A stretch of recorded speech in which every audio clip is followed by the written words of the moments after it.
В эфире «Вечерние новости», в студии Василий Радченко. Здравствуйте. В этом выпуске.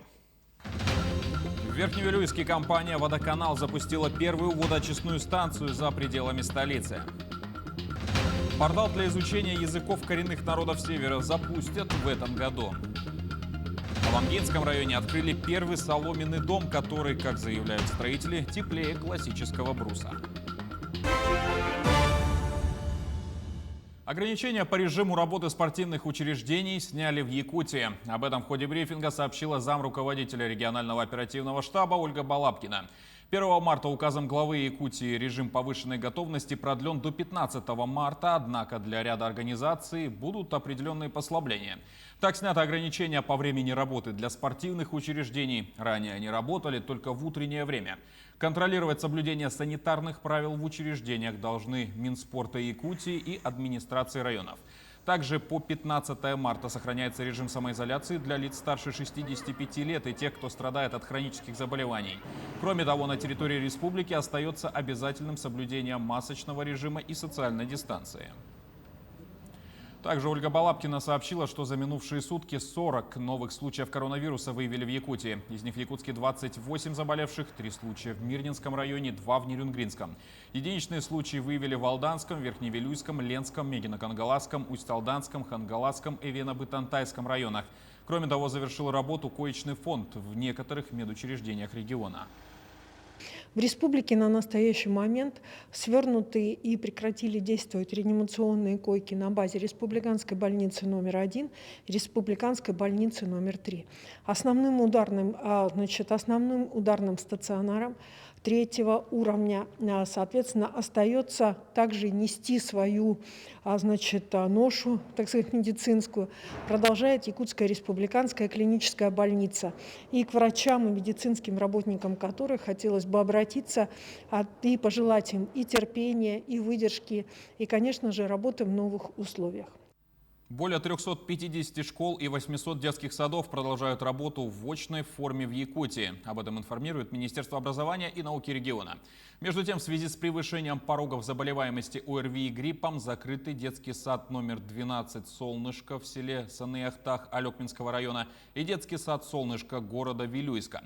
Частично закрыты 13 групп в 8 детских садах, также частично закрыты 80 классов в 34 школах, в том числе из-за коронавируса 18. Ежегодно 1 марта отмечается Всемирный день иммунитета. Врачи всей планеты призывают беречь организм, ведь крепкий иммунитет – залог здоровья любого человека. Специалисты в период респираторных заболеваний советуют соблюдать режим дня, включать в рацион больше фруктов и овощей, а также не забывать про прогулки на свежем воздухе и употребление витаминов. В период эпидемии гриппа, в период такой пандемии необходимо, конечно, уделять особое внимание иммунным заболеваниям и повышать свой иммунитет, поскольку у нас весенний период, повышается период пандемии вирусных инфекций. Поэтому я, конечно, рекомендую всем укреплять иммунитет. Начиная с сегодня, предприниматели Якутии могут предоставить информацию о своей деятельности через единый портал госуслуг в органы статистики. Срок предоставления отчета до 1 мая этого года. Также сведения принимаются до 1 апреля через систему веб-сбора Росстата. Помимо этого, можно подать заполненные анкеты в бумажном виде в органы статистики. В отличие от других выборочных обследований, под наблюдение попадают все субъекты малого бизнеса. В Якутии должно отчитаться более 40 тысяч респондентов, и из них 75% – это индивидуальные предприниматели. Обращаем внимание, что особенностью экономической переписи в этом году является возможность предоставления отчетности через единый портал госуслуг. Срок до 1 мая 2021 года. При этом для индивидуальных предпринимателей необходима только подтвержденная учетная запись. Для малых и микропредприятий помимо подтвержденной учетной записи понадобится электронная подпись. А о том, какие еще изменения ждут россиян с сегодняшнего дня, расскажет наш корреспондент Дмитрий Тымыров.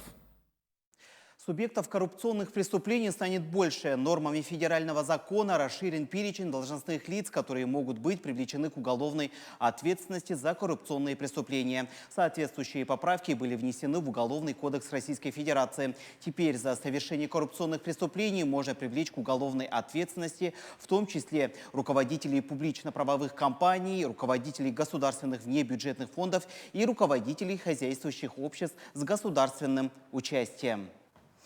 Теперь за пропаганду наркотиков в интернете можно сесть в тюрьму. 7 марта вступает в силу поправки в Уголовный кодекс Российской Федерации. Теперь за склонение в интернете употребление наркотиков предусмотрена уголовная ответственность, наказание в виде лишения свободы сроком на 10 лет. На срок до 15 лет лишат свободы, если преступление повлекло смерти 2 и более потерпевших. Дополнительно преступнику могут запретить занимать определенные должности или заниматься определенной деятельностью в течение 20 лет и ограничить его свободу на 2 года. С 1 марта меняются правила обработки персональных данных. Теперь на данные, которые разрешено распространять, нужно оформлять отдельное согласие. Его форму должен установить Роскомнадзор. Если такого отдельного согласия именно на распространение нет, считается, что это запрещено. Молчание и бездействие не считается согласием. В любое время можно запретить передачу разрешенных для распространения данных. Эти нормы не работают, если обработка проводится госорганами в рамках законных процедур. Между тем, за нарушение закона о персональных данных вдвое повысили штрафы. За обработку без обязательного согласия юридического лица могут потерять 150 тысяч рублей. Отныне в электронную трудовую книжку можно включить сведения о стаже работы до 2020 года. Это станет возможным 7 марта. Раньше было только начиная с 2020, когда ввели электронный формат сведений. Для отражения данных о стаже нужно подать заявление в пенсионный фонд. Льготы при поступлении стали бессрочными. Сироты, дети без попечения родителей, ветераны боевых действий имели льготы при поступлении в вуз на бюджет. Они могли поступать независимо от результатов экзаменов по квотам. Такой порядок действовал до 1 января 2021 года, но теперь он стал бессрочным. С этого месяца запрещено высаживать детей, не оплативших проезд. Так, детей до 16 лет запрещено высаживать из общественного транспорта, даже если у них нет билета или не оплачен проезд. Ребенка нужно довести до той остановки, куда он планировал добраться. Штрафовать за неоплаченный проезд его тоже нельзя. Эта норма не действует, если ребенок едет с совершеннолетним сопровождающим. Тогда при безбилетном проезде придется покинуть салон на ближайшей остановке. Запуск водоочистной станции прошел в селе Верхневилюйск. Это первый объект, который предприятие АО «Водоканал» запускает в работу за пределами столицы региона. Работы производились в рамках концессионного соглашения, подписанного чуть больше полугода назад между администрацией района и водоканалом. Далее в планах строительство магистральных сетей в селах Верхневилюйск и Андреевское, а также строительство канализационной очистной станции. Все эти работы, сети мы должны построить до 2022 года, а канализационную очистную станцию до 2023 года. И если все эти объекты будут введены, то это будет первый в республике населенный пункт, районный центр, где будет полное благоустройство по типу городских округов. Дом из соломы открыли в селе Покровка Амгинского района. Построить его предложил местный житель Михаил Александров. Ежегодно на пашнях Амгинского района после уборки зерна остаются тонны соломы и нигде толком не используются. Михаил с сыновьями начали воплощать идею создания из нее панелей для строительства жилья. Панель толщиной 40 сантиметров и, согласно исследованиям, может заменить стену из деревянного бруса толщиной в 1,5 метра. Сельские рационализаторы после изучения существующих технологий в европейских странах и на юге России занялись собственным производством, но с учетом экстремальных температур нашего региона. Зимовка в этом доме прошла успешно. При минус 60 в доме было около 20 градусов тепла. Испытания соломенных блоков проводили в лаборатории СВФУ. Я думаю, что мы в первую очередь будем его транслировать, как и планировали, в сфере туризма, потому что это достаточно быстро возводимое строительство, это не очень затратно, в том числе можно использовать федеральные гранты на развитие туристской инфраструктуры, либо республиканские новую меру поддержки, это субсидирование как раз на строительство туристических домиков. Поэтому мы будем сейчас активно об этом домике рассказывать бизнесу. Портал для изучения языков коренных народов Севера запустят уже в этом году. Федеральный институт родных языков народов России в рамках проекта «Дети Арктики» разрабатывает образовательный портал и учебные пособия. Сайт будет содержать информацию об образовательных программах и о той литературе, которая сегодня создается в том числе на родных языках народов Севера. Помимо этого, на портале будет освещена система образования в арктических регионах, учитывая специфику Севера. На сегодняшний день дети, проживающие в отдаленных районах республики, лишены возможностей, которыми пользуются дети из центральных частей России. И проект нацелен на восполнение указанных пробелов образования. Он будет содержать контент, связанный именно вот с развитием Арктики, с развитием языков коренных народов. Какие-то интерактивные будут блоки в этом портале. То есть он откроет возможности для наших ребят и получать информацию, участвовать в каких-то образовательных проектах.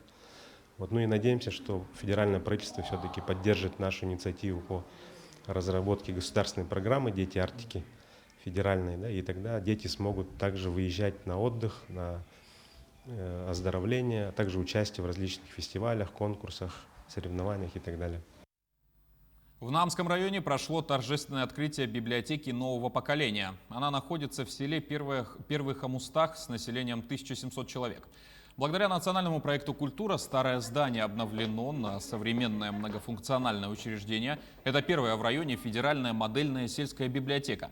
Из бюджета страны выделены 5 миллионов рублей, также 1,5 миллиона рублей из бюджета Наамского района. К примеру, вся мебель сделана по индивидуальному заказу с учетом современных требований. Созданы современные комфортные условия для пользователей с зонами отдыха. Мы очень рады, что здесь очень активно помогало сообщество, сами местные жители, предприниматели местные. И вот изготовление мебели было тоже местного производства, что очень интересно, важно. Я думаю, что другие библиотеки обязательно тоже этим опытом воспользуются. В этом году у нас точно откроется еще 9 модельных библиотек. 4 из них за счет федерального бюджета и 5 за счет республиканского бюджета. Команды начинают борьбу за Кубок НВК. В соревнованиях участвуют населенные пункты Наамского, Горного, Мегино-Кангаласского и Усть-Алданского районов. Напомним, они будут соревноваться по играм предков с 1 по 4 марта. Прямые трансляции будут проводиться в 21 час по якутскому времени. Тумул Усть-Алдан. НВК кубогын ихин көн көрсөргө белемнер. На этом пока все. Не забывайте носить маски, дезинфицировать руки и держать социальную дистанцию. До встречи в эфире.